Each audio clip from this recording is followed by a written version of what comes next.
Okay, let me introduce you, then we can start.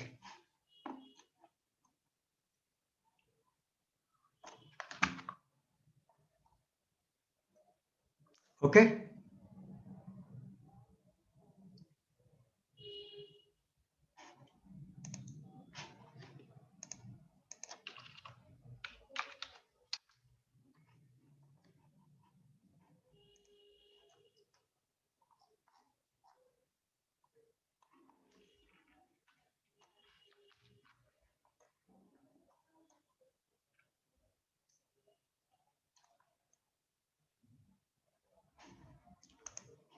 Okay. So, good evening, good afternoon, and good morning to all. Today we have a very important topic, and the speaker is Paris Yanga Kutsen, who is a Zambian national and holds MSc in Financial Economics from SOAS and BSc Development and Economics from London School of Economics. She, 1 minute, just there was some.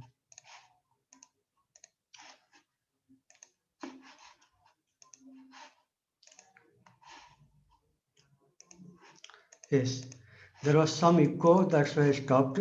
So, and Paddy has been working on migration issue for last 17 to 18 years and worked in several countries, almost 15 countries in Asia and Africa.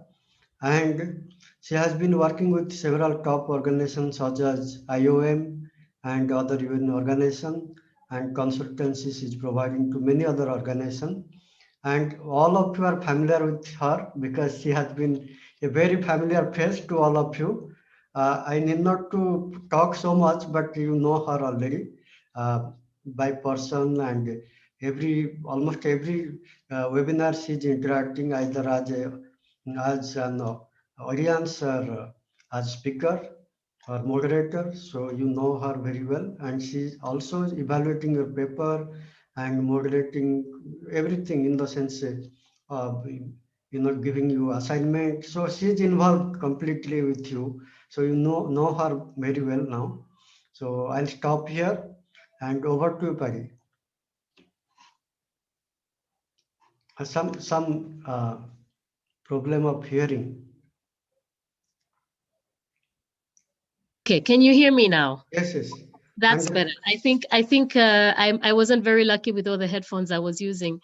Good morning, good afternoon, and good evening, everyone. I think I feel very honored to have this space to exchange what I would call my thoughts, throughout this course. I think it's our last unit discussion. So I intend that I will make it quite short because I think we would like to also hear a bit from you.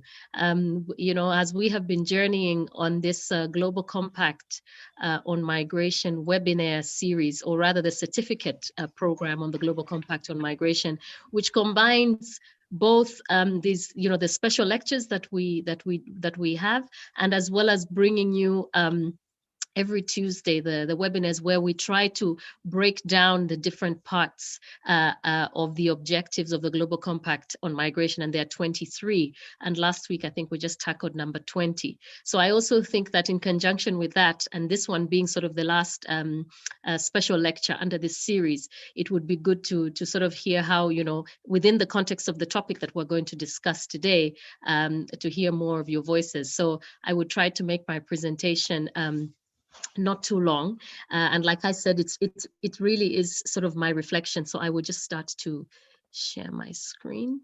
Dr. Sada, if you can enable me to share my screen. Yes, you can. Now I can. Okay. Yes. It says the host disabled participant screen. Just try it again one more time. 1 minute. Okay. Now we can do. I think I made cost. Okay. All right. So that should work. Let's see. Yes. So here it comes. And I just try to get 1 second first. It's easier if it's like this. And I apologize because I'm still trying to learn how to share screen and be able to see my notes at the same time, and I can't get used to this system. So If I will. you can give me through WhatsApp, I can share from here. Yes, I think I can. Okay, so share screen. So you should be able to see it now. Do you see it now? Yes, But I'm going to coming. make it a bit bigger because otherwise I think you don't. Is that better? Yes, it's coming. Okay. And I think if I okay, I tried to run through. So, like we said, this is, this is a special lecture as part of the, the Global Compact for Migration Certificate Program, which has been running since September, and a combination of unit discussions, special lectures, as we call them, every Saturday, and webinars breaking down the Global Compact for Migration objectives every Tuesday. So my task today has been to, to just engage with you in conversation around national policies and regional migration mechanisms. So what I would try to do, and it may not match, I don't have 6 slides, I have a little bit more, so because some of the slides are more pictorial, I think, is that we would try to run through, we have like a snapshot on the terms and the concepts without really diving much into them, to understand the basis and levels for engagement in terms of migration cooperation and migration governance. We would touch on regional and sub-regional cooperation, which is an important part for this unit, as well as a dive into national policies on migration, looking at the variations that are there and the players. And I would like us to, this will be more of the last 2 slides are going to be more of a discussion where we really look at the role of local government, civil society, private sector, and including others. And then we talk about, of course, the topic that doesn't leave us every day when we wake up in the morning, COVID. And I'm hoping that in a few months, with developments that are happening and efforts that are being taken at a global, national, and regional scale, that we don't have to talk about COVID. But for the meantime, we still need to talk about what that has done in terms of migration governance and what we see as sort of emerging issues. So that will be that is how we're going to try and flow. So I took the liberty. I had long definitions in those areas, and then I thought, let's just, opening up the concept of migration governance. And I think in the last 2 weeks, we have had the various professors who have come, the various eminent speakers who came and dived much more into, for instance, the multilateral level where definitions have been spelt out. And I think other speakers and other lecturers have also touched on these. So we know that, when we talk about this concept of migration governance, words like and concepts of strategies, policies, legislation, declarations, guidelines, frameworks, mechanisms, consultative processes. I think these are sort of, if you'd like, they would be what I would call, maybe I would say that some of them are very clear pillars, if you like, and some of them set the foundation on which governments and different actors are engaging on migration governance. So I thought that they were sort of important for us to have in the back of our minds as we talk about migration governance. Actually, what is it? What is governance? What is this migration governance? But we will not go into spelling them out. But having and recognizing that you may have various, strategies and policies, legislation, and frameworks, bringing actors together in dialogue on addressing various issues related to migration. I think what is important is that we know that the basis for all this, whether we're looking at migration governance at whichever level, and we will dive that in a moment, is that cooperation, all countries and the actors that come together are looking to address migration challenges. They want to channel more, what are the opportunities that they can see in terms of dialogue and cooperation in dealing with problems? How can knowledge be shared? And how can we, most importantly, acknowledge who is sharing and who is being capacitated or who is involved in these processes? So this whole of society and whole of government approaches, I think is sort of a cornerstone, as I would put it, when we talk about migration governance, in terms of moving the agendas forward that bring people together on the table to address certain issues. And at the center of it, And I think this is something that has been advocated, for instance, by civil society organizations, both from from the grassroots and going all the way up to those who who represent platforms at the global level, is that the core of this is that we should really be looking at migrants' rights and improved livelihoods. And if we center whatever we do around governance on these things, we are more likely to get things right. In terms of moving migration governance agendas forward. And what does that actually mean? And that brings me more to sort of the basis for engagement. And I think what is important to bring in, and I wanted to quickly bring in here the Sustainable Development Goal Target 10.7, so that we don't lose sight, that we're not talking of migration within a vacuum space, that space at the global level, for instance, has already been provided for us to understand what kind of migration we're looking at. So Goal 10.7, target 10.7 of Goal 10, which looks at reducing inequalities within and among countries, is what they would call the cornerstone migration component for the 2030 agenda. And it's where states commit to facilitate orderly, safe, regular, and responsible migration and the mobility of people, including through implementation of planned and well-managed migration policies. So I think already there, from that perspective, I think the global sense already gives us a very good definition of what we're looking at when we talk about migration policies. And so as we unpack the rest of it, I think it becomes much more clearer what the intention is at the global level. And I would invite you to, again, I think Professor Piasiri has shared very much also looking at what the global level mechanisms have looked like and how they've influenced policy. So in this one, we're looking at the regional and the national, but still I think it's very important for us to peek a little bit in. And what does that look like actually in terms of components? Because yes, safe, orderly, regular, responsible migration is they've also almost become like a mantra, something that we're chanting around in the migration space. And that's 10.7. But, very directly in terms of migration governance, there's also targets like 8.8, which looks at labor rights and protecting and promoting safe and secure working environments. 17.8 that talks about capacity building in terms of developing countries trying to increase availability of data, not that is just high quality, but it's also that it's reliable. When we look on the front of migration and development, which you will see more and more, especially in the space of national policies. Here it's about, how are we reducing the transaction cost, for instance, of remittances, a big topic that is related to GCM objective number 20. How are we looking at, scholarships that are available for students that are coming from developing countries? And this is all about improving the know-how, the technology, the skills, and starting from a point of education as a starting point and skills enhancement. Then we can dig a little bit deeper if we wanted to try and understand it. And I bring in this topic also because I think when you talk about migration in the SDGs, you look at, for instance, 5.2 that talks about women and girls and eliminating violence for these vulnerable groups, particularly looking at trafficking and sexual exploitation practices that are there today, including other aspects of modern slavery.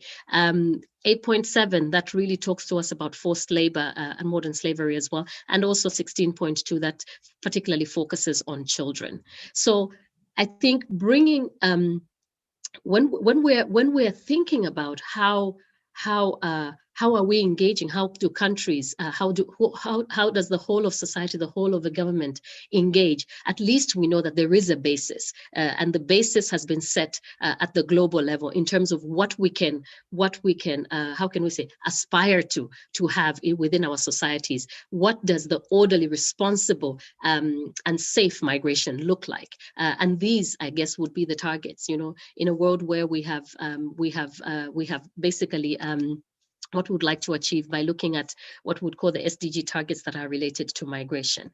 And like I said, engagement is at those different levels. You have the global level, which is really like a multi-level governance. And this has been covered very extensively in the last special lecture.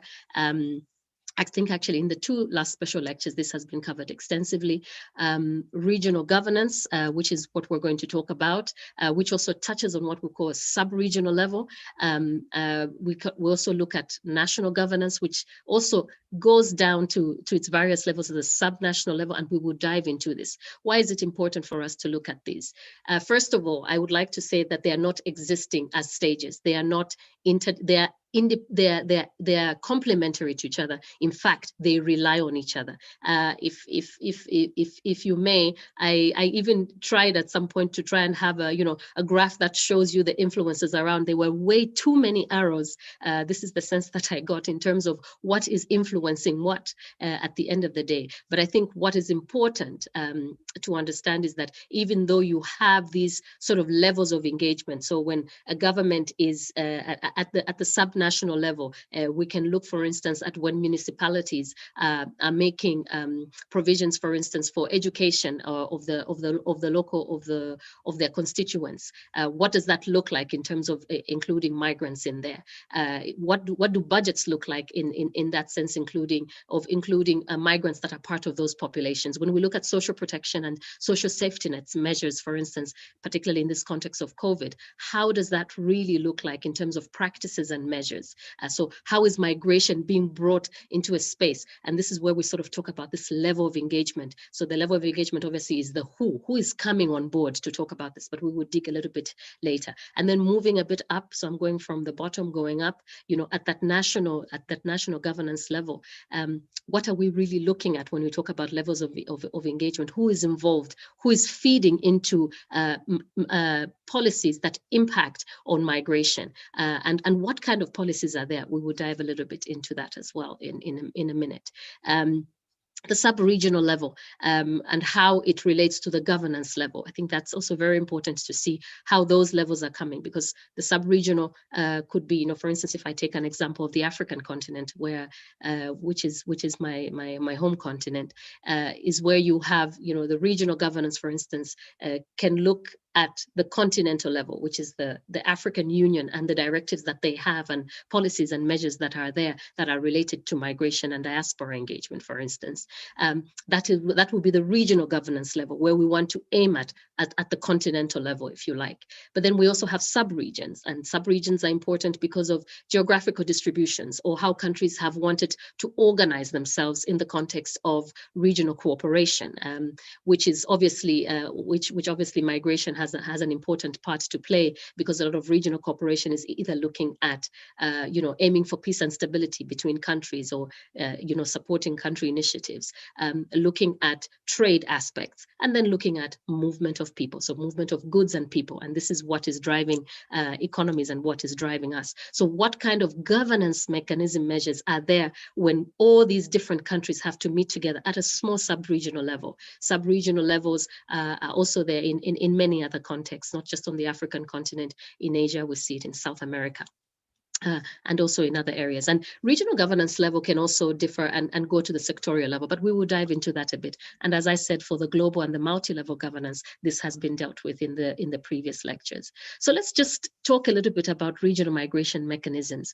Why are they there? And it got me thinking, how could I structure it so that it doesn't sound too theoretical? And I think coming from the previous slide, we have talked about how these global goals that we have, the global goals are obviously there to address pertinent issues and issues that cut across different countries. And that's why we come together in the global space to engage. So they would usually have then a thematical focus. And that thematical focus would be, for instance, addressing irregular migration in a region or across regions, looking at counter-trafficking as a specific component of irregular migration, trying to understand what we can do better about border management, because we know that, countries several countries are met with borders. So how are we interacting across borders? In fact, in some cases, you have countries that would have 3 borders in one particular area. And we're also sharing a lot of common resources around these borders. That would also include, let's say, for instance, lakes and other things that are there within the environments of these borders. Communities as well, that's very important for us to include when we talk about border management. So countries can come together because they want to understand a bit more what that looks like. Cross-border trade, for instance, has become a much more important part, and also factoring in the fact that it's movement of people, even though it's a temporal movement in some cases, and sometimes it's a much more of a migration movement rather than a mobility movement. So countries would need to come together and deal with issues around there. Migration and health, emergency preparedness. They could come together for refugee protection and people who are in need of international protection. How do countries come together? Countries would come together in a form of a regional mechanism, and I call it a mechanism because we will break down a bit what that would entail in terms of the mechanisms that we see in our world today. The other reason why you would have a regional mechanisms or where various countries partners together with with sort of with a structure around it, which we'll look at in a minute, is because it's an important forum where we're addressing migration challenges. It's also a place where you're exchanging information, and this, as has been seen, for instance, in the Global Compact for Migration, the same with the Global Compact on Refugees, is that data remains an issue. It's just the data may be there. Sometimes the data is sitting in very different structures within government systems, across governments, across government departments, and reconciling that data in a country may be very complicated, but even much more complicated when we look at mixed migration flows, for instance, and how people are moving from one particular region to another. And therefore, information exchange becomes an objective for governments to want to engage and understand a bit more about the people who are moving, because then they can address different vulnerabilities coming out of it, and policies and practices can then be influenced by the actual data. And this is the drive that research, even in the context of the work, for instance, that the 4 organizations that organize this special lecture, or rather the course that this special lecture is part of, try to do, is how are we generating information. Sorry about that. So then the next part would be looking, for instance, at the the other reason why countries would come together is because they want to draw on best practices. So it's a bit of a peer pressure, if you like, or what can I learn from you, or how can I influence, because migrants are also moving between different spaces for different reasons. For instance, in labor migration, how can we improve practices? And then as well, it's a way of trying to make sure that it's much more comprehensive and you have more inclusive migration governance when you bring different countries together, because you have sending countries, transit countries, and receiving countries. And then you also have different factors that come into play. Always very important that regional migration mechanisms are state-led. Why are they led by the state? Because it is the jurisdiction. They are the duty bearers to come up with policies in their jurisdictions. So if these were led, for instance, by international organizations, or they were led by other partners, different interests obviously would arise, which indeed could be pertinent, but would not be able to be implemented because it's government structures in which these policies have to take place. Because in any case, even if something is agreed upon, and we will see that in a bit on what is binding and non-binding, these have to be domesticated at home, and they have to be acceptable in the environment of that particular country that is part of this regional mechanism, for that particular objective to be met in that particular country. So that's the important reason why they have to be state-led. How do they look like? Well, you have different structures, and we will go into 2 important structures that I thought would be interesting for us and for our time of day. You have some that have, geographical regions, and those that are also cutting across. I gave here an example of an across the region kind of mechanisms that are there on migration, such as the African, Caribbean, and Pacific group of states, where they are mechanisms, or this would rather be more of a platform where because you have seen a common interest, or you have common partners such as the European Union, or you have the United States, or you have other partners who are important for these particular for these particular countries. So then it would make sense to have a cross-regional, and it's all about bringing synergy to the conversations. So that's one thing I think important to consider. I think it's also important to note that, governments, international organizations, donors, these are the membership, because then who is sitting in these mechanisms? Who is driving these conversations? It's the governments represented by sometimes ministries of labor, technical staff in ministries of foreign affairs or Ministry of Home Affairs, really depending on what the subject matter is of that particular, what is the topic or issue of this engagement or that particular mechanism, and that would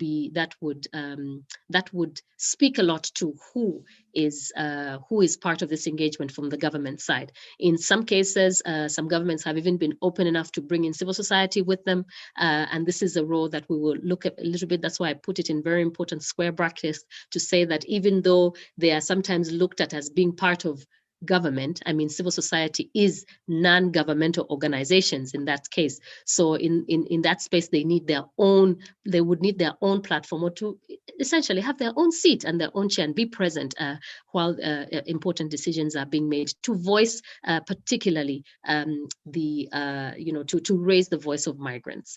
This is the role that they have to play. And then, of course, private sector, because they're an important part, for instance, when we look at labor migration, but also even in other spaces, to understand what the role of the private sector is. International organizations, very important as partners, but also as duty bearers. For instance, you would not have a regional migration mechanism that looks at international protection in the definition for refugees and asylum seekers without having UNHCR there, because they have the mandate.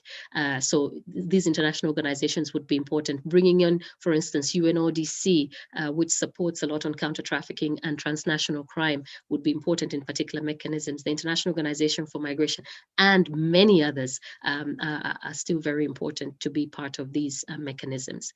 Usually there would be some kind of a secretarial support, because the mechanism, remember, is a platform. It's people coming together to meet and engage. So you need that backing somewhere where there's some institutional capacity within one particular setting, but also driving a lot of the background work that has to be done to organize meetings, to coordinate, and to also support the co-chairs. So that's another thing, and you'll see it more evidently in the other spaces where we really talk about this chairmanship and what does that mean. In some places you have it rotating, going back and forth, because you need leaders, you need champions, and in some places you even have, what they would call reference countries that are there to volunteer and support.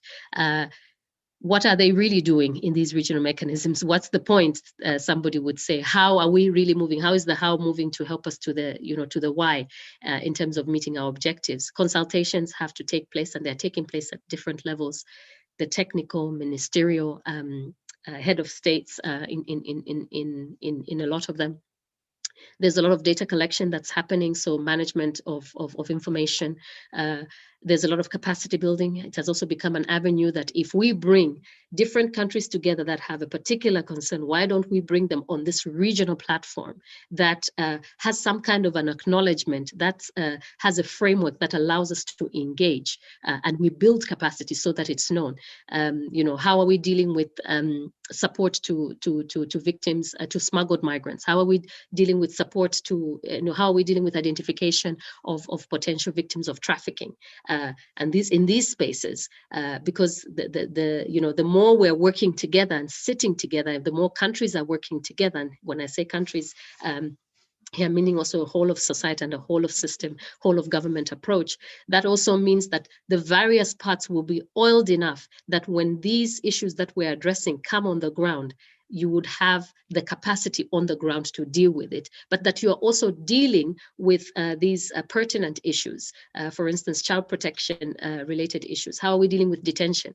But if we are all have the same understanding on what it means that we will not have children being put into detention, and we can describe and subscribe to sort of international conventions and build on the best practices. So it is really like this mechanism that's bringing countries together with a lot of cross-learning. And that's also, I think, very important, that it's not sort of a lecture mode, but it's more a lot of also cross-learning. How are you managing on your challenges? How are you moving on the hurdles? And of course, there's a lot of guidelines that come through here that are produced through declarations and recommendations. So let's talk a little bit about what we call the regional consultative processes.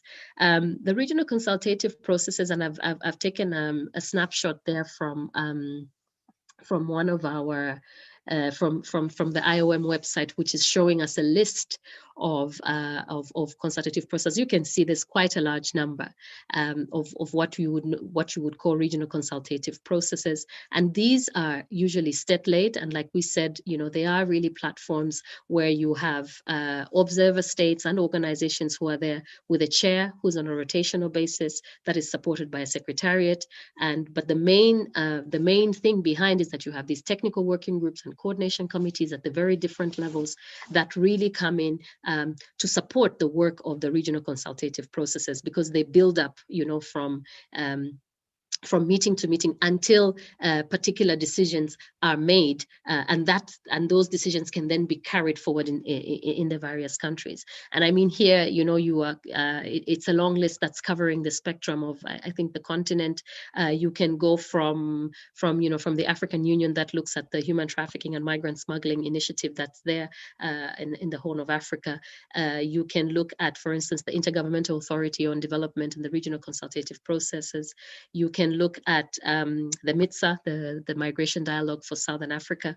But I think what is also the Pacific, the Prague process, and each of them would have, a different, the objective. They would have a structure of their own, but more or less looking the same. Some binding and some non-binding, and usually actually non-binding, but more of from an advisory point of view that countries can take forward.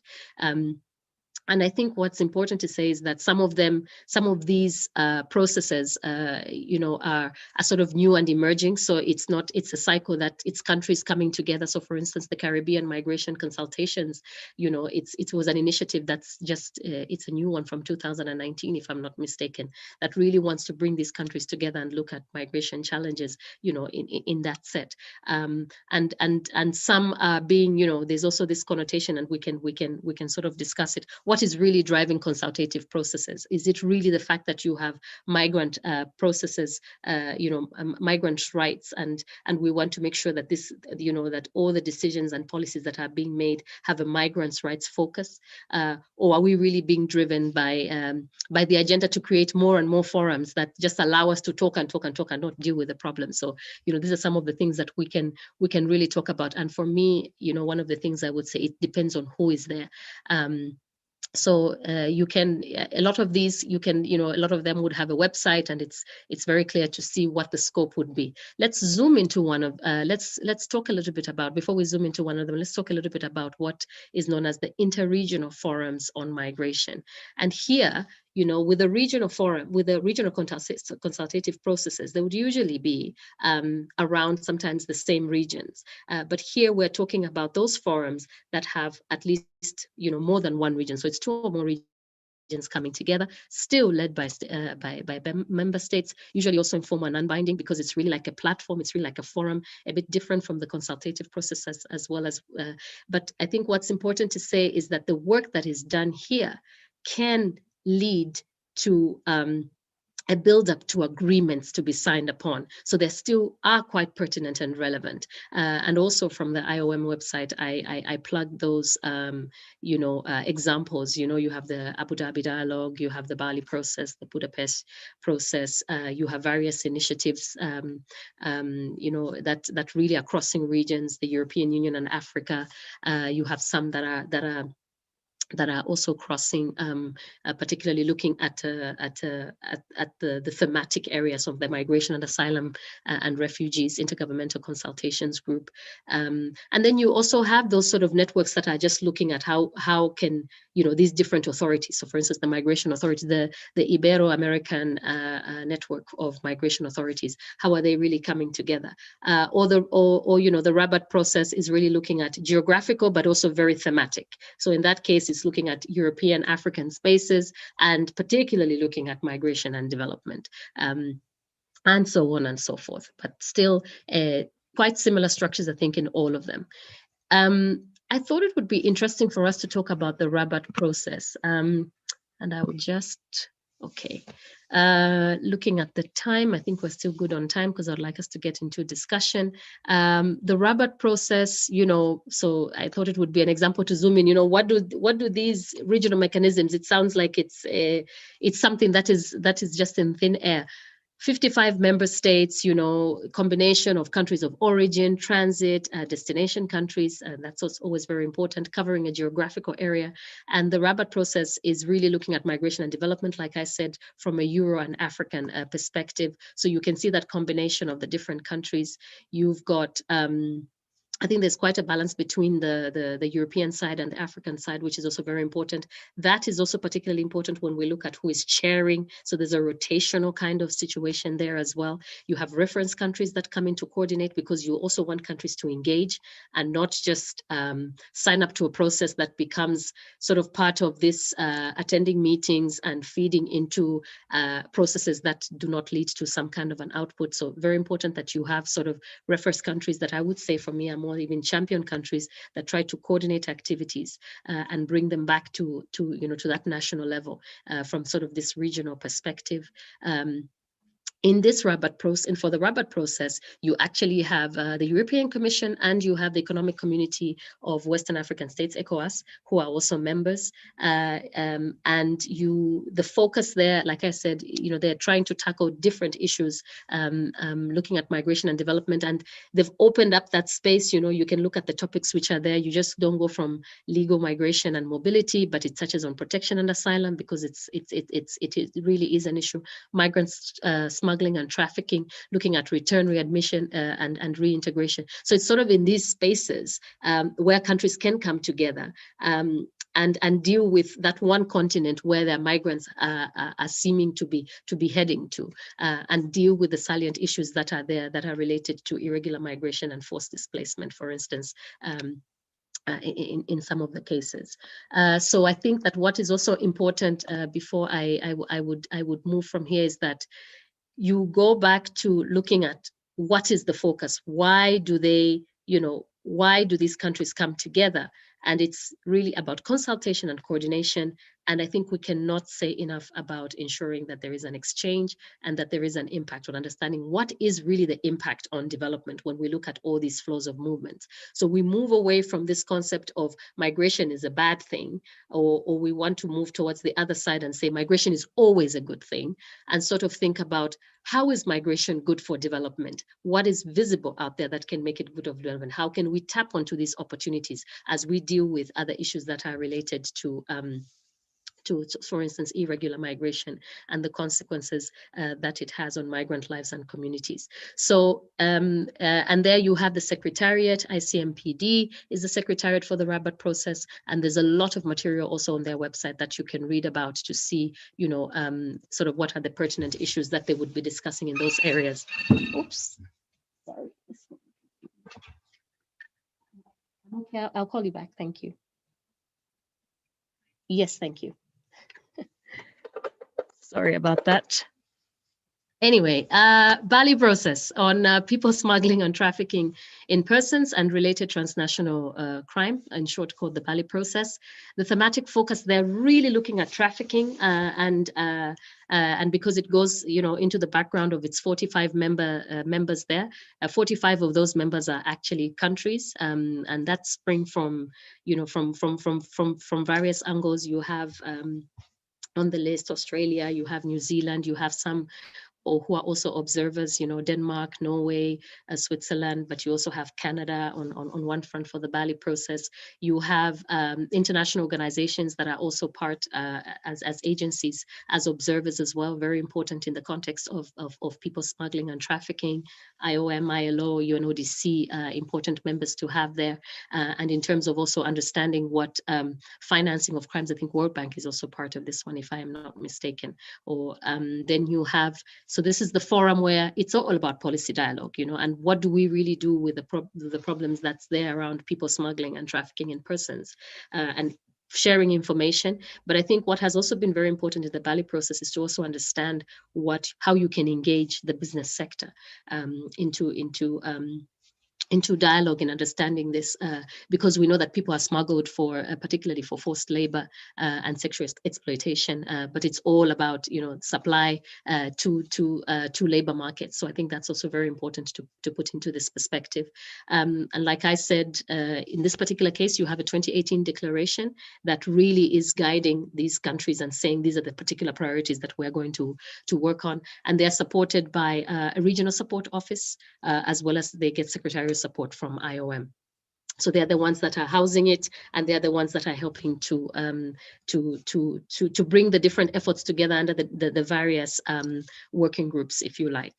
Operations, obviously, it's consultations, the data collection, and capacity building, always very important. So I think, I didn't want to dwell in too much on the regional processes, because I would like us to reserve some time for us to also talk about the national policies. So, we've seen that governments are coming together, sitting in these regional spaces and having and wanting to have, a platform where they can engage with other countries on particular issues. But then coming back home, what do they take with them? What do they take with them? And also, what do they take back from the other side? This is what I was talking about when I said, there are arrows going up and down, influencing the regional, influencing the national influencing the sub-regional influencing. So you've got sort of a cycle that can go around all the way to the global context, and even across parallel, in the vertical and also in the horizontal spaces. So there are national policies on migration. And in some cases, you actually have a migration policy. So somebody said to me, why don't we just call them migration policies? Well, because they could be policies that are not particularly looking at migration, but they have a migration element in it, meaning that a lot of policies actually would either not be taking the right recognition of what migration the migration aspects are important for that particular policy. So when I say national policies on administration, I'm really talking about the public policies that are there, that have an influence on migration in that particular space, and migration in the wider context. So that would also include looking at forced people who are, IDPs, and looking at people who are in need of international protection, as defined in the international context. So these could be at two angles when we look at national policies on migration. There are some that really focus on the sector, that are really looking at labor migration, for instance, that want to talk about forced displacement, and particularly for forced displacement, for forced or displaced, whether it's related to conflict or political turmoil. Here, a lot of countries are then led by the convention, the Refugee Convention, which is then domesticated. So in some cases, you would find this a bit more of a clearer line in terms of the migration space, because it's, once it comes from that international space, it's just domesticated, and it's taken, of course, sometimes with reservations, as some countries have taken. We will take refugees, but there are some reservations, for instance, on education, or there will be reservations on employment, or there'll be reservations on naturalization and residence. So these are also some of the things that would then come out and impact on these migrants and refugees who are in these particular spaces. For environment and climate change, I think we are seeing, the notion of climate refugees coming more and more, and we're trying to understand what space is there in terms of these environment and climate change related policies that should speak for mitigating migration impacts, for instance, or speak onto how they will address migration, climate-related migration. So I think this has become a space that we need to open more and more. And over the last decade, I would say, and even a bit more, it has taken up a lot of prominence in terms of trying to see policies that really speak to this particular issue. Investment, and here particularly looking at foreign direct investment, it has an impact on migration.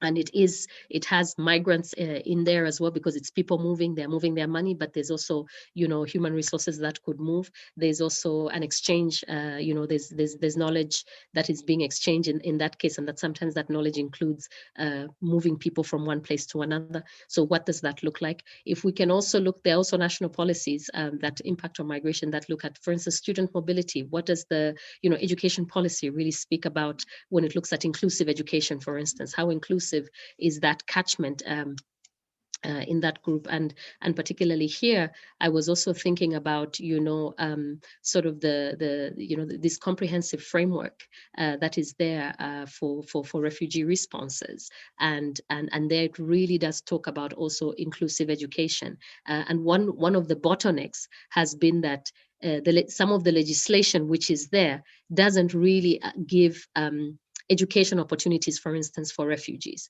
So or they would, it doesn't give them the same footing, and actually puts them in a much more vulnerable situation. So, for instance, that they would pay a different fee than the nationals. So that means that their access to education is limited because there's that higher cost, or they have a limitation on which universities they would be able to go to in a particular jurisdiction, and more of these other things that have to do with policy, and then because they all speak to that national policy that governments are using to develop their guidelines, and that goes also into their practical measures, and also particularly into their budgets. And so that's also very much important to understand. In some countries, they've also opened up, for instance, student mobility, and trying to open up the space for foreign students, not charging high fees for certain countries, and saying, students who come from least developing countries, for instance, would have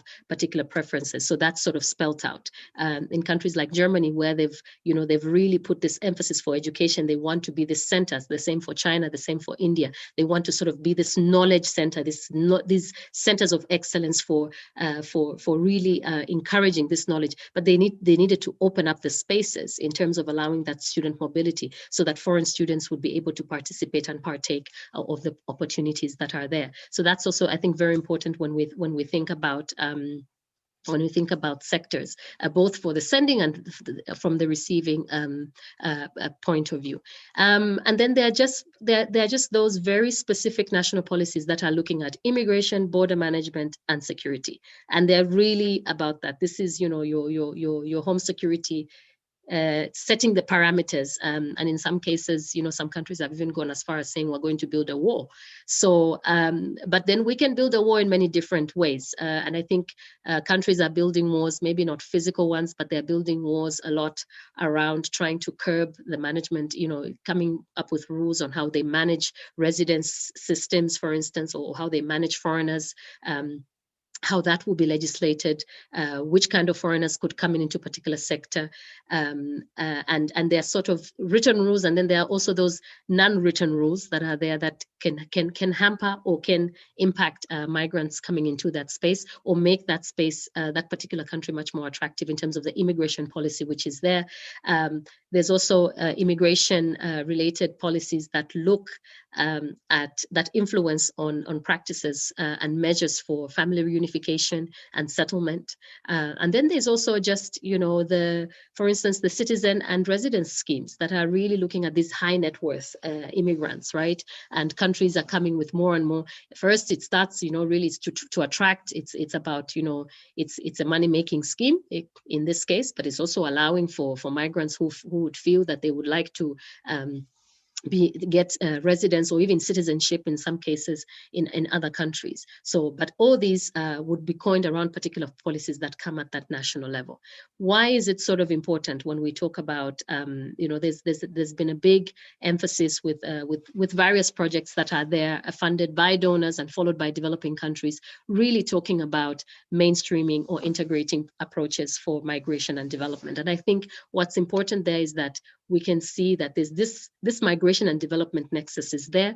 We cannot run away from it. It is a fact that migration contributes to development, and that development as well is steered by migration. So whichever angle that you're sitting at, and how can we as whole of societies and the different countries come together to allow societies to benefit from that, but also to center back on the migrants. So here we're talking about what's that influence that migration has on human development outcomes, and I think it's also important to talk about the risks that are there. Like we said, we're not saying it's always good, we're not saying it's always bad.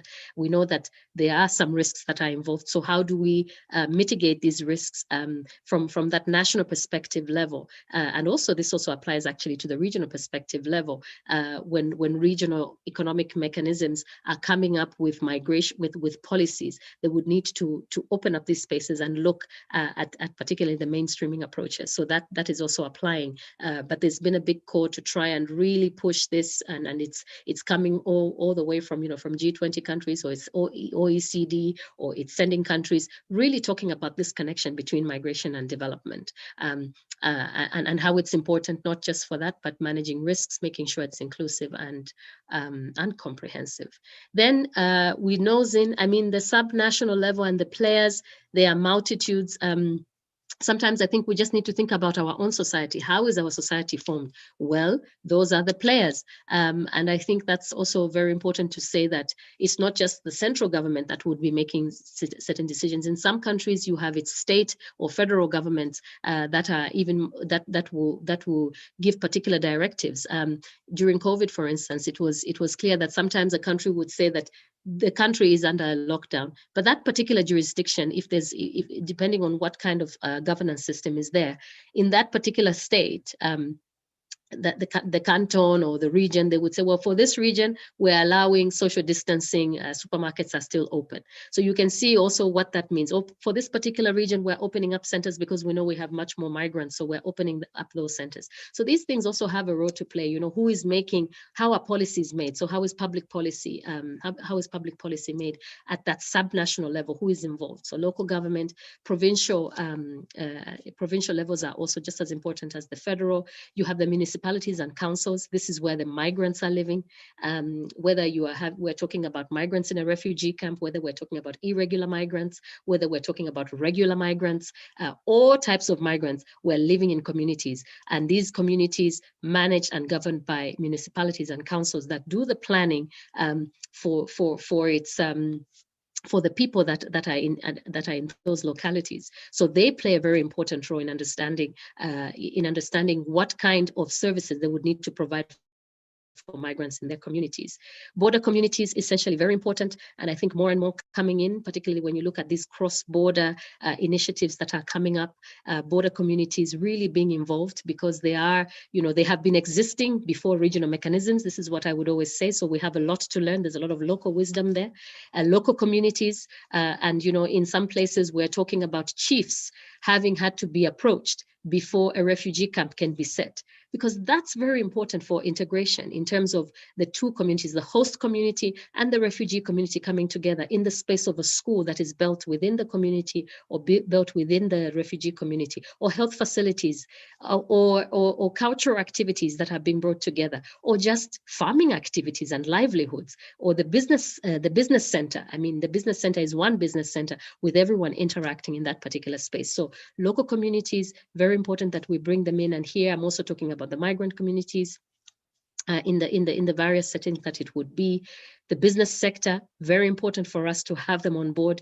We cannot give them directives. We need to hear what are their concerns, but we also need to be much more aware of that we're pushing the migrants' rights above the business interests, a work that civil society organizations have been pounding at all different levels of engagement in all different thematic areas, which when I thought about it, I said maybe we should have had Dr. Sada, we should have had this as a separate topic, actually, when we talk about the role of civil society organizations. And here I'm also talking about other non-state actors, industry and employee organizations. What is the role of trade unions? What about trade unions of migrants that are not in that particular country? Because migrants in some countries and in a lot of countries are not allowed to join a trade union.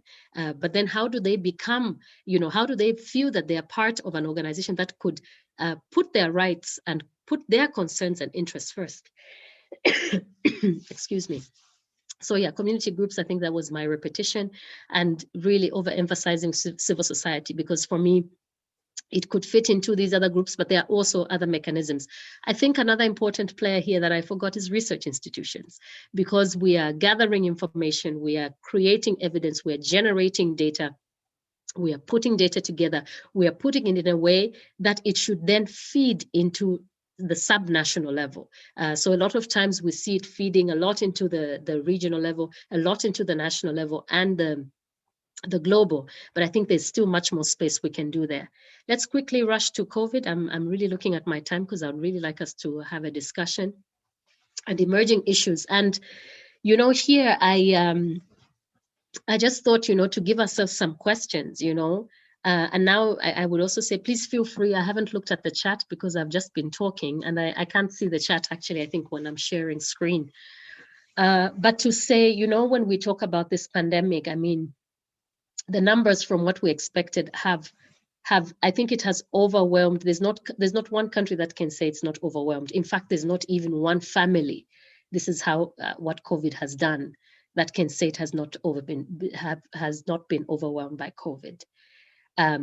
Whether it's the health impact or non-health, whether we're looking at socioeconomic impacts, or whether we're just looking at the impact of contact, which we have lost, and children are losing contact with their teachers, with their peers. So it's really has touched on every part. But I also wanted to, instead of just zooming in on COVID, is to say that what COVID has done, even though it's part of an emerging issue, and that's why I separate the two, we have had these emerging issues. So like when I started, I was talking about the Global Compact for Migration and those 23 objectives. I mean, these 23 objectives for me have been those emerging issues even before 2018, when the Global Compact for Migration was signed.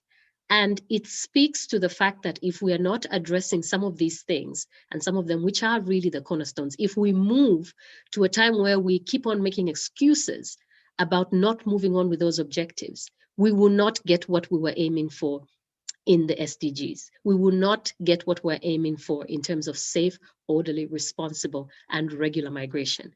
Because, and that then brings us to what we're discussing today, because we are not taking care of looking at how are these well-managed policies that we are aiming for, what is influencing them, what is speaking to them? Is it, whether it's at the global level, at the regional level, at the national level, what is really at the center of them? And maybe before I start with our questions, then I would say that these emerging issues are enough justification, and COVID really putting a massive highlighter on a lot of areas to say we have never had a better time than now for us to have a much more inclusive engagement. And the much more inclusive engagement means we need to bring it back to the center. Who is at the center of the policies that we're making? Is it migrants? Then we have a good shot at it. But where do the migrants live? The migrants are living in the cities. The migrants are living in the urban areas in our localities. So what is that space for the real local engagement in policymaking? And that becomes very important for the following questions. One, who is moving? We know that, I think in the previous, in one of the lectures that I had done that talks about types of migration, We had differentiated and put all migrants into, very nice graphs, and as researchers do, it's always very nice, but we know that the reality is that there are mixed migration flows. When migrants are intercepted, the mixture is so diverse that sometimes it becomes even difficult for immigration officers, border officers, particularly those who are not trained, to separate the vulnerable from the rest of the group, meaning unaccompanied minors and separated children are being mixed together with traffickers because we cannot be able to quickly remove them from their perpetrators and give them the protection that they need. They're being thrown into detention still in some countries. But if we don't recognize this as an emerging issue, and if we're not really putting back, and this takes us back then to this global compact that many countries have signed up onto, if we don't look at the priority lists, we will not move. And we will not know who is moving unless we recognize that we have mixed migration flows and we're really serious about tackling them. And tackling them, whether we are looking also at legal pathways, this is the song that we have been singing, giving people identification, recognizing the vulnerabilities that different groups would have, particularly very important. So that also comes to who is counted then among the local population for service provision. Because if our policies are so locked in that we're only taking care of citizens, something like COVID comes, something like Ebola came in parts of Africa, where it doesn't choose. It is not discriminating, and it doesn't choose national versus foreigner. It goes for whoever is in front of it. So the role of data there becomes very important, because cities, municipalities, local spaces need to understand who is in my local context. But that also has a lot to do, like the other two things that I said. One, the legal pathways, and another way is also the identification, because we would not know sometimes who is there when people are not being able to identify themselves, particularly if they feel that they're irregular in these particular cases. So the role of data, and not just data, reliable, high quality, disaggregated data is pertinent. As we also think about these national policies, what is also important for us to think about our present day national policies and what they speak to? We need to think about what measures are there in these national policies, in these regional mechanisms that we discuss frameworks and where we come up with strategies and guidelines and declarations. What measures are really in there that are looking at the protection of children, young men, unaccompanied minors, and people who are generally on the move, the vulnerable, the disabled? How are we addressing those vulnerabilities? Because this is what policies should be speaking to, addressing those vulnerabilities.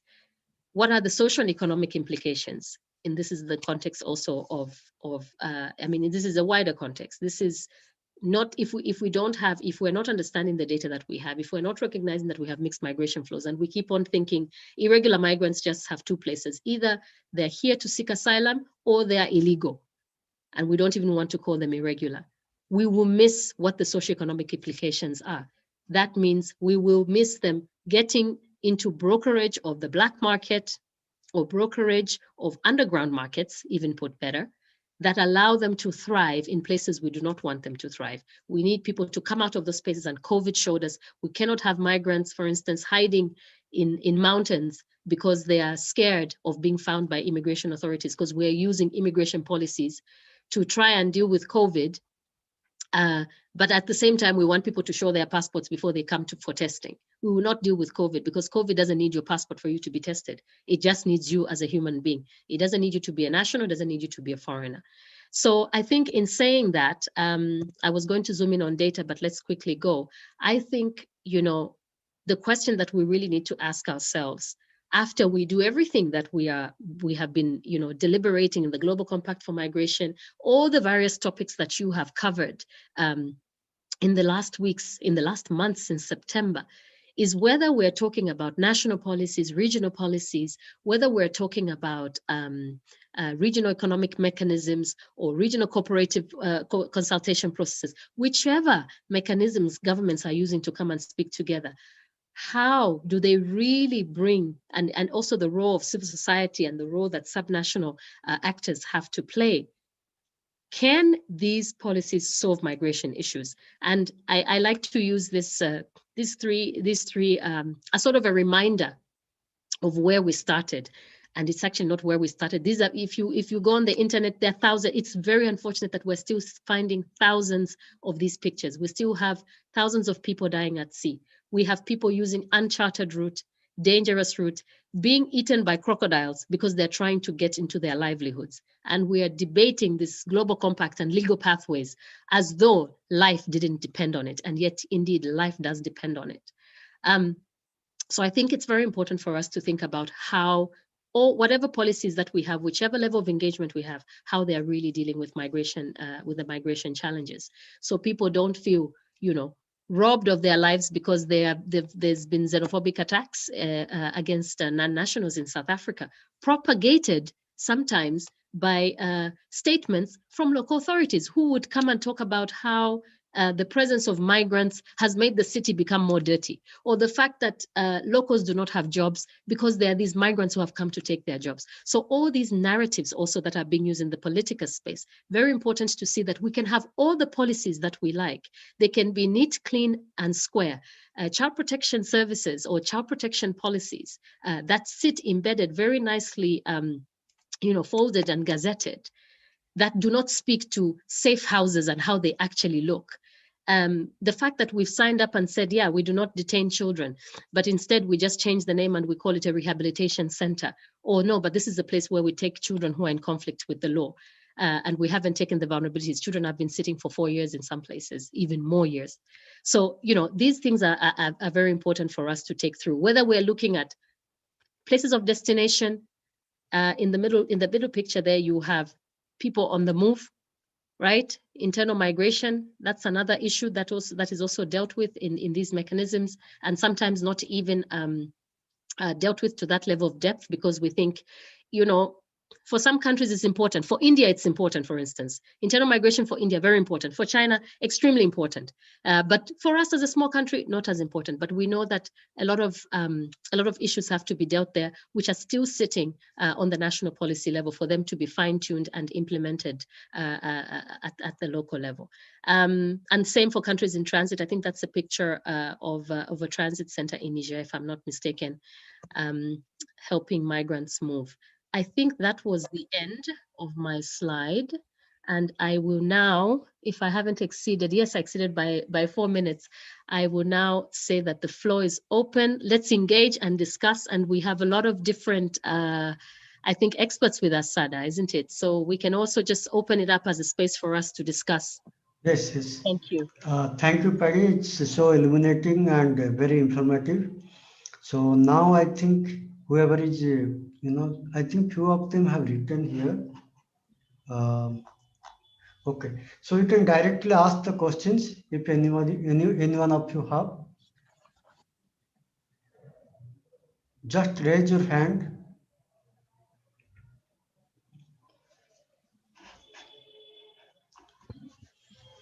Today we have only 64, so I don't know how many can ask. Yeah. Hmm. Okay, Richard has raised his hand. Okay. 1 minute, Richard. I'll just.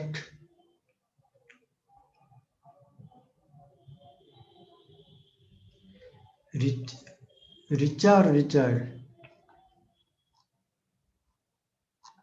1 minute. Richard Obedi. Okay.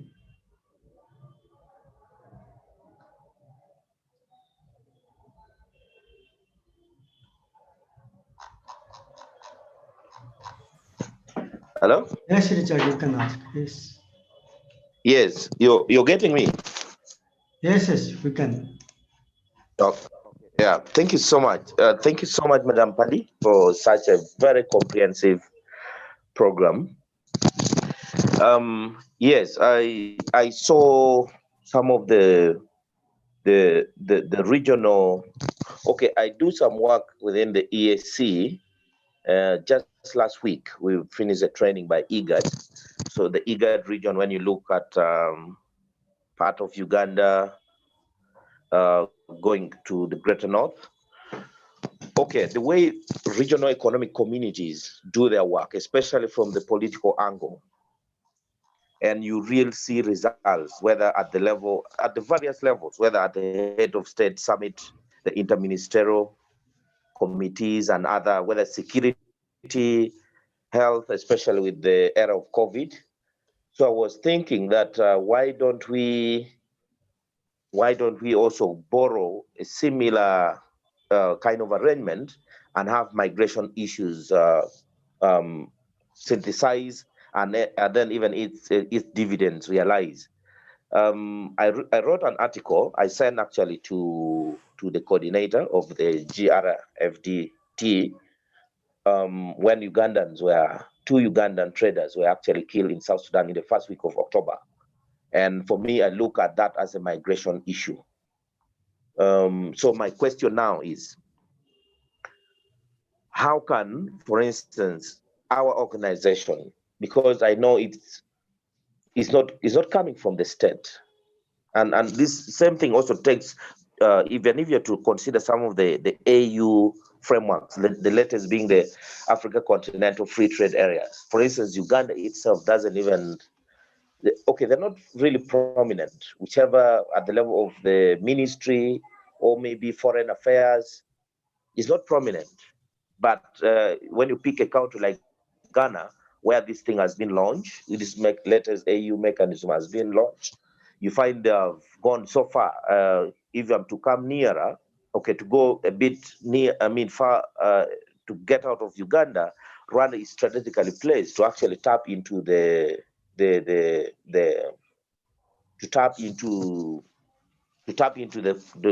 continental free trade areas. So I was thinking, can migration issues as well can it employ some of those? And I would love a scenario whereby, even if it's a civil society led, I know the government people can come in there. It should have been the other way around. Should have been state led in most of this intervention, but it's not coming out well. Can some of us who are proactive come up with proposals or concepts such that we can sell to government, and then once they buy the idea, we can always collaborate in that. Thank you. Thank you, Richard, for that question. And the others, just feel free to raise your hand so that we can keep it flowing. I think a very pertinent point that it seems as though when people meet at these regional meetings, and Richard, I myself having had worked around regional integration in East Africa, and also from with a lot of interaction with IGAD, COMESA, SADC, and also with ECOWAS under the context of the African Union. I think you do see a lot of momentum, and I think that for a long time there was a disconnect, however, between the regional processes and what was happening at the national, so that even within a particular context, you would have the representation from the national really lacking that national sense. So you would have the people that go for the technical working groups, the people that are involved in these in the consultative processes, or just the subgroups that are there to dwell into these issues, would not have had a whole of government approach them. When they were coming and presenting, they were coming really as that particular ministry. They did not carry, if you like, the full intention of other partners. And I think this also happened, you could have seen that this happened a lot also, for instance, for the East African community, when you were talking about the common market, that the discussions would have changed over and over with the negotiations, because different countries are not coordinating. So they had that, that weakness in terms of coordinating within the country, so that the focal points and what is the position that goes has a weight and an understanding. Or in the case that it just goes ahead, the implementation becomes weak. And this is why we say it has to be state-led. And when we say state-led, it doesn't mean just when the meetings are taking place, but it's state-led also at the level of the state, that there's a coordination committee at the level of the state that translates whatever has been agreed at the regional level, or whatever is the best practice that has to be taken down to the national level. And that translates all the way through in the whole of government system. So sometimes it's not just that the information goes up, but it has to come down in the same way, so that it's like a cycle. It needs to keep feeding. And I also think that, you know, a part of it is because this political will at the national level, you know, there's something that has to happen there to fuel a little bit more that political will. And I think a big part of it is the civil society organizations and the migrants themselves, you know, represented by different organizations, but also the local community and what we are really thinking about migration, you know. And there are instances in which it's because there's been a perception about migration that hasn't been, you know, these sort of perceptions that have been overriding, that have never been sort of supported by evidence, and that becomes the public discourse. And that means that it becomes very difficult to influence a policy because there's nobody who's speaking to it. But I think by and large today we see that those spaces have really opened up. Civil society is very vibrant, and in a lot of ways you have civil society organizations that are actually also there to represent the rights of the migrants. So I think this space has become much more important in terms of making sure that that implementation that we have signed up for at the continental level, at the sub-regional level, is really happening in those particular districts and localities where migrants and communities, as well as the host communities, are affected. And then, you know, this thing the point you made about what can we do in the meantime, you know, in the meantime, policies are not changing. In the meantime, legislation remains the way it is, because governments have to move, and it takes long for legislation to move.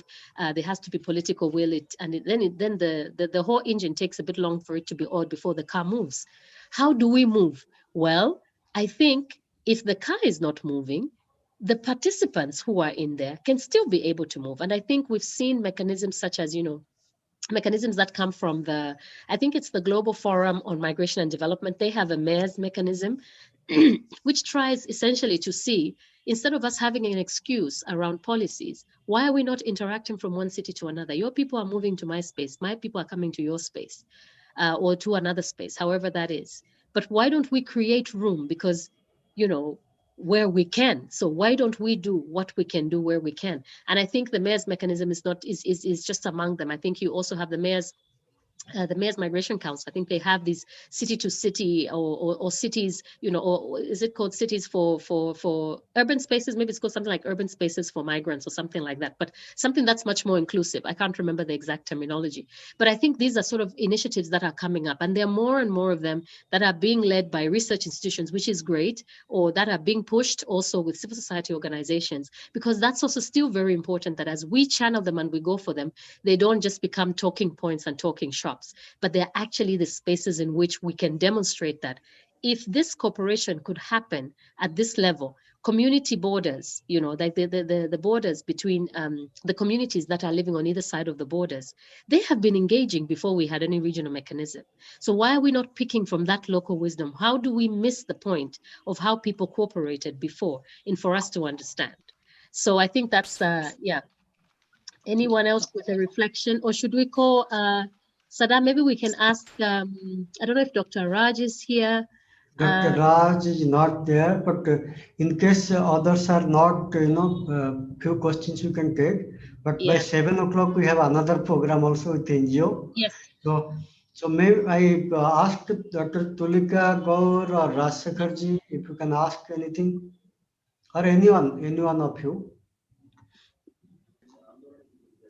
Yes, Rajsekharji. Yeah, good evening, sir. Yes. Just I want to ask you, Paddy, good evening. I love your speeches and your lectures and everything. I follow your all classes. Okay, in Gulf region, this kafala system, to eliminate this kafala system, is there any mechanism working in international level? So this is my question. Okay.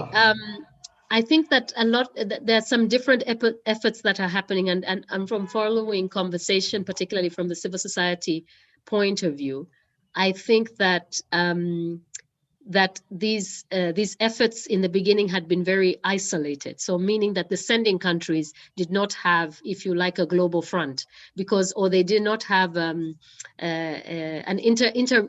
interstate front, because I think that's also very important with the kafala system, that it's not just particular states, one country, individual states that are going and trying to navigate and basically say this system needed to have been abolished even before it started, and instead of trying to tweak it here and there, and I think that's the kind of cooperation that is missing, where you have states really coming together. What I think has been very prominent is that civil society organizations, and I think you can read more, for instance, from the Migrants Forum in Asia, who even, I think they even have a lot of material on this particular case. But then also looking, from my experience, what I've also seen is that migrant organizations themselves have been coming up in giving evidence of what the impacts of the kafala system have been like, because I think that's also very important in bringing and documenting that evidence, so that evidence is what is used to get into negotiations, but to get into making sure that there's a complete change and a turnaround situation in that particular policy, that is there, in understanding what the impacts have been like. Maybe we have two short questions, but we have 5 minutes in hand. So Dr. Tulika Gaur and we have James also. So quickly, please ask your questions. Hi. Yeah, this is more of a comment and request for Paddy ma'am, that you said that the social aspect of, social role of, or the role of society in framing the migration policies is of key importance, and we should have a different lecture for it. I'm really looking forward to it. If you can place that, definitely in due course of time. And also I would like to say that when we say these national policies are being made at, for the migrations, or for immigrants, for labor migrants, for any kind of, migrants or migrant society, we can say that. So that particular national policies, how far can we say that it is a reflection of society? Because in the very basic context of politics and society interconnection, we see that the politics is the reflection of your society. So do you see that stands true in the case of national policies on migration as well? Because sometimes the policies might be very democratic and accommodative, but the society is not, which is anyways, it is the result is on the victims, or on the migrants mental and physical state. So how do you see that? Thank you. Let's take another question together. Do you have Edmund Guri or Comrade James? Can you hear? Yes, please.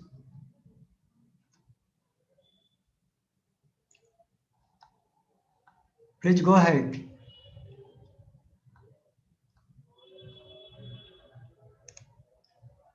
Eustace, we can't hear you. Is the role of the trade unions. And when state policies are driven by state idea and philosophy that is different from that of the trade unions, because in some national policies, emphasis is on remittances, diasporal investment, not really on the protection of the rights, especially the labor and human rights of migrants. And the conscience of the trade union is basically that of the protection of the human and labor rights. And in such cases, you have that there are some conflict of interest. How do we reconcile this interest so that we'll be on the same page? It's a difficult challenge in some countries when it comes to national policy formulation. Mm-hmm. I think we can benefit from the fact that we are in, that countries are part of multilateral systems, that countries have signed up to international conventions, that countries have signed up also sometimes to regional economic agreements that they would need to domesticate. So I think not wanting to throw it back to the global, but sometimes we can say this is the best practice, this is what we signed up to, and we need to peg to it. And I think that's where the role of civil society comes in advocating, bringing out those voices, but also moving along in building evidence, and that brings in research institutions as well, evidence that speaks to how policies that have been implemented in other spaces that are much more inclusive of migrants have been undertaken, what those paths are like. Not that they don't know, but I think it's sort of very important that it's something that, you know, this whole process of influencing policy is not a one-stop shop. You don't start with one meeting and expect that that would be the end when the voice has, you know, you probably have to lose your voice a couple of times before the other side hears, because there are political influences. But there's also the way public policy processes are shaped in that particular country. So I think that's also a very important thing for us to be cognizant of. And that's the same answer I would have for Tulika. You know, societies may have a certain way of how they see migration. For instance, Portugal went ahead and it could regularize